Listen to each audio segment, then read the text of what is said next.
Thank you. I want to thank Harvard for this honor. I'll be changing my job next year, and it will be nice to finally have a college degree on my resume.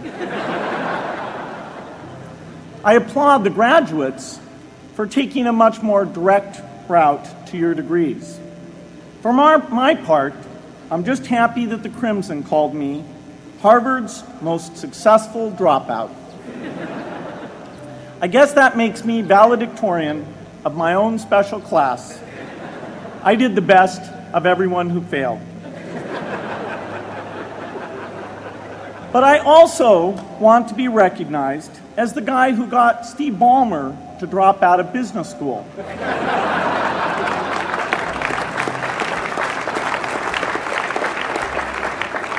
I'm a bad influence. That's why I was invited to speak at your graduation. If I'd spoken at your orientation, fewer of you might be here today.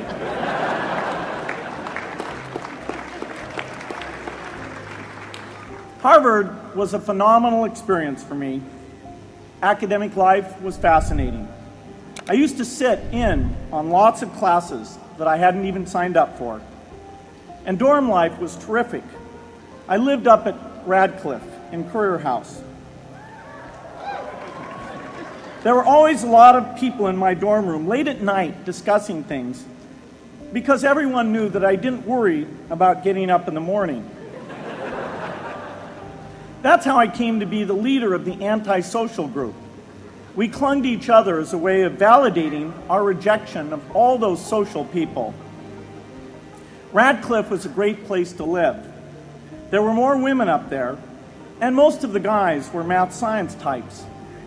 The combination offered me the best odds, if you know what I mean.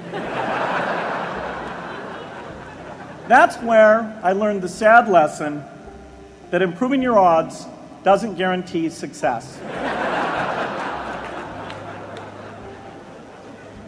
One of my biggest memories of Harvard came in January 1975 when I made a call from Currier House to a company in Albuquerque, New Mexico that had begun making the world's first personal computer.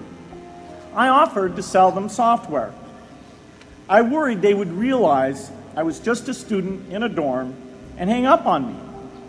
Instead, they said, "We're not quite ready. Come see us in a month," which was a good thing because we hadn't written the software yet. From that moment, I worked day and night on the extra credit project that marked the end of my college education and the beginning of a remarkable journey with Microsoft.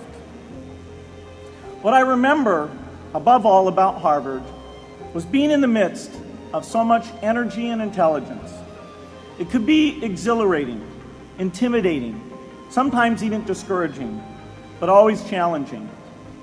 It was an amazing privilege, and though I left early, I was transformed by my years at Harvard, the friendships I made, and the ideas I worked on.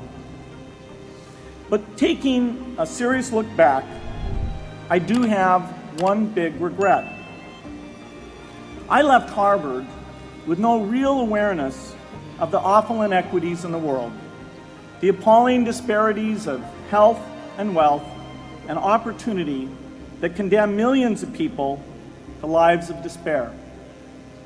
I learned a lot here at Harvard about new ideas in economics and politics. I got great exposure to the advances being made in the sciences. But humanity's greatest advances are not in its discoveries, but in how those discoveries are applied to reduce inequity.